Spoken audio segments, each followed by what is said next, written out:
渦輪增壓、機械增壓。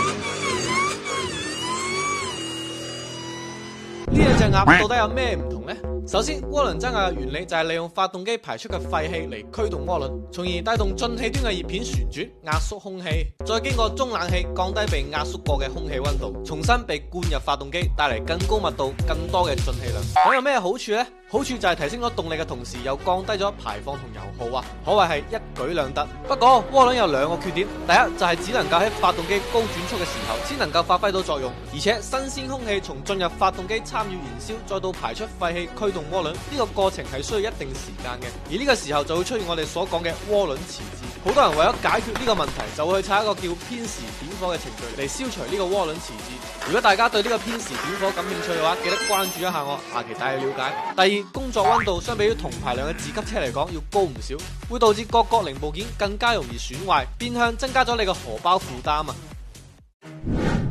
機械增壓係直接通過皮帶連接發動機曲軸嚟帶動空氣壓縮，獲得更多高密度嘅空氣，增加動力嘅同時，仲能夠保證線性嘅輸出，可以話係更加簡單粗暴啊！固定嘅傳動比可以喺任何嘅工況下都能夠獲得增壓嘅響應，隨叫隨到，唔存在渦輪遲滯嘅問題，駕駛感受更加似自級車。不過機械增壓同樣會有缺點，就係對發動機會造成一定嘅負擔，因為機械增壓嘅驅動力來源於發動機本身，所以機械增壓注定會消耗一部分嘅發動機動力，可以簡單理解為殺敵1000，自損300。